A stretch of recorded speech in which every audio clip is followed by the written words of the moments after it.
ಭಾರತ ವಿಭಿನ್ನ ಭಾಷೆಗಳು, ವಿಭಿನ್ನ ಸಂಸ್ಕೃತಿಗಳು, ವಿಭಿನ್ನ ರಾಜ್ಯಗಳು. ಆದರೆ ಇವೆಲ್ಲವನ್ನು ಒಂದೇ ಸರಪಳಿಯಲ್ಲಿ ಕಟ್ಟುವ ಒಂದು ಶಕ್ತಿ ಇದೆ. ಅದೇ ನಮ್ಮ ಭಾರತೀಯ ರೈಲ್ವೆ.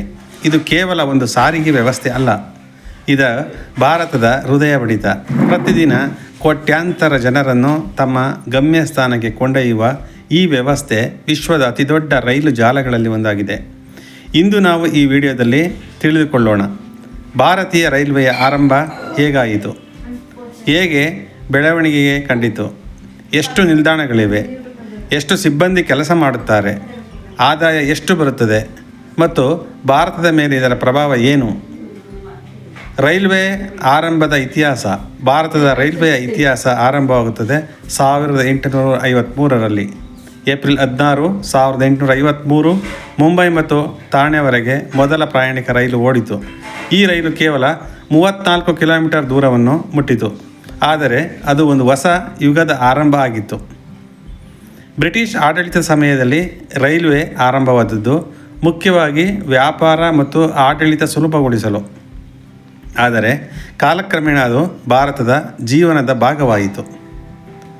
ಸ್ವಾತಂತ್ರ್ಯ ನಂತರದ ಬೆಳವಣಿಗೆ. 1947ರಲ್ಲಿ ಭಾರತ ಸ್ವತಂತ್ರವಾದಾಗ ರೈಲ್ವೆ ಒಂದು ದೊಡ್ಡ ಸವಾಲುಗಳೊಂದಿಗೆ ಎದುರಾಯಿತು.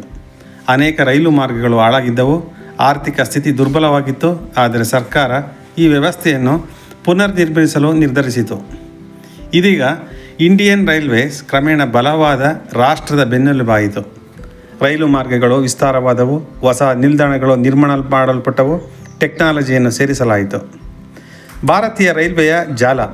ಇಂದು ಭಾರತೀಯ ರೈಲ್ವೆ ವಿಶ್ವದ ಅತಿದೊಡ್ಡ ರೈಲು ಜಾಲಗಳಲ್ಲಿ ಒಂದಾಗಿದೆ.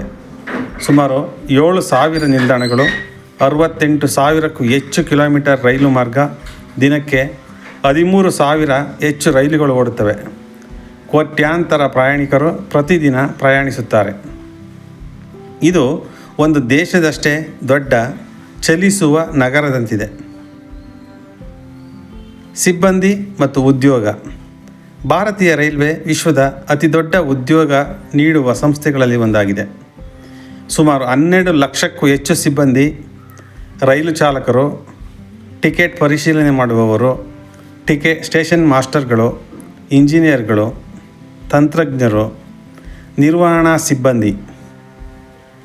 ಪ್ರತಿ ರೈಲು ಹಿಂದೆ ಸಾವಿರಾರು ಜನರ ಪರಿಶ್ರಮ ಅಡಗಿದೆ.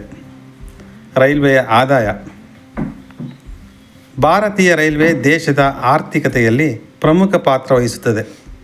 ಆದಾಯವು ಮುಖ್ಯವಾಗಿ ಪ್ರಯಾಣಿಕರ ಸೇವೆಗಳಿಂದ, ಸರಕು ಸಾಗಣೆಯಿಂದ, ಲಾಜಿಸ್ಟಿಕ್ ಸೇವೆಗಳಿಂದ, ಕೈಗಾರಿಕಾ ಸಂಪರ್ಕಗಳಿಂದ. ಸರಕು ಸಾಗಣೆ ವಿಭಾಗವೇ ರೈಲ್ವೆಯ ದೊಡ್ಡ ಆದಾಯದ ಮೂಲವಾಗಿದೆ. ಕಲ್ಲಿದ್ದಲು, ಧಾನ್ಯ, ಸಿಮೆಂಟ್, ಉಕ್ಕು ಇತ್ಯಾದಿಗಳನ್ನು ದೇಶದಾದ್ಯಂತ ಸಾಗಿಸಲಾಗುತ್ತದೆ. ತಂತ್ರಜ್ಞಾನ ಅಭಿವೃದ್ಧಿ. ಇತ್ತೀಚಿನ ವರ್ಷಗಳಲ್ಲಿ ರೈಲ್ವೆ ಬಹಳ ವೇಗವಾಗಿ ಆಧುನಿಕವಾಗಿದೆ. ಡಿಜಿಟಲ್ ಟಿಕೆಟ್ ವ್ಯವಸ್ಥೆ, online booking, GPS tracking, high speed rail ಯೋಜನೆಗಳು, ವಂದೇ ಭಾರತ್ ಎಕ್ಸ್ಪ್ರೆಸ್ ರೈಲುಗಳು. ಈ ಎಲ್ಲ ಅಭಿವೃದ್ಧಿಗಳು ಪ್ರಯಾಣವನ್ನು ವೇಗವಾಗಿ ಮತ್ತು ಸುರಕ್ಷಿತವಾಗಿಸಿವೆ. ಪ್ರಮುಖ ರೈಲು ಸೇವೆಗಳು. ಭಾರತೀಯ ರೈಲ್ವೆಯಲ್ಲಿ ಹಲವಾರು ರೀತಿಯ ರೈಲುಗಳಿವೆ. ಪ್ಯಾಸೆಂಜರ್ ರೈಲುಗಳು, ಎಕ್ಸ್ಪ್ರೆಸ್ ರೈಲುಗಳು, ಸೂಪರ್ ಫಾಸ್ಟ್ ರೈಲುಗಳು, ರಾಜಧಾನಿ ಎಕ್ಸ್ಪ್ರೆಸ್ ರೈಲುಗಳು, ಶತಾಬ್ದಿ ಎಕ್ಸ್ಪ್ರೆಸ್, ವಂದೇ ಭಾರತ್ ಎಕ್ಸ್ಪ್ರೆಸ್. ಪ್ರತಿ ರೈಲು ವಿಭಿನ್ನ ಅಗತ್ಯಗಳಿಗೆ ರೂಪಿಸಲಾಗಿದೆ. ಸಾಮಾಜಿಕ ಪ್ರಭಾವ.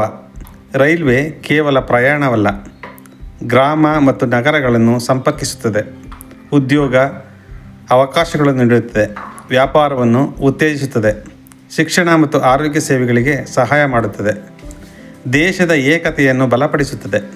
ಒಂದು ರೈಲು ಹೋಗುವಾಗ ಅದು ಕೇವಲ ಪ್ರಯಾಣಿಕರನ್ನು ಅಲ್ಲ, ಅವಕಾಶಗಳನ್ನು ಕೂಡ ಸಾಗಿಸುತ್ತದೆ. ಭಾರತದಲ್ಲಿ ರೈಲ್ವೆ ಮತ್ತು ನಗರೀಕರಣ. ರೈಲ್ವೆ ಕಾರಣದಿಂದ ಅನೇಕ ನಗರಗಳು ಬೆಳೆದಿವೆ. ಸ್ಟೇಷನ್ಗಳ ಸುತ್ತ ಹೊಸ ಪಟ್ಟಣಗಳು, ಕೈಗಾರಿಕಾ ಪ್ರದೇಶಗಳು, ವ್ಯಾಪಾರ ಕೇಂದ್ರಗಳು. ರೈಲ್ವೆ ಒಂದು ನಗರದ ಬೆಳವಣಿಗೆಯ ಮೂಲ ಕಾರಣವಾಗುತ್ತದೆ. ಸುರಕ್ಷತೆ ಮತ್ತು ಸವಾಲುಗಳು. ಭಾರತೀಯ ರೈಲ್ವೆ ಎದುರಿಸುವ ಸವಾಲುಗಳು. ಅಪಘಾತಗಳು, ಹಳೆಯ ಟ್ರ್ಯಾಕ್ಗಳು, ಜನಸಂದಣಿ, ನಿರ್ವಹಣಾ ಒತ್ತಡ.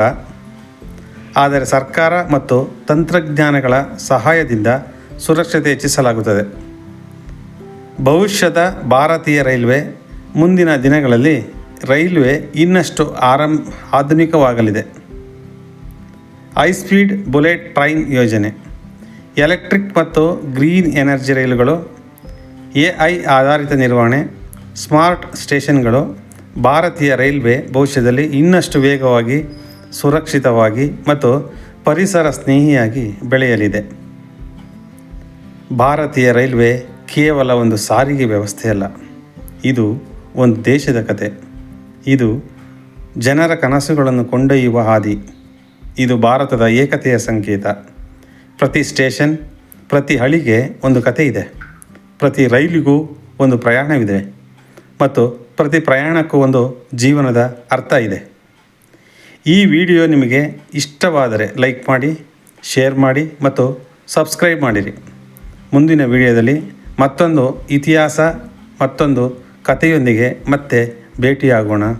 ಜೈ ಹಿಂದ್, ಜೈ ಭಾರತ.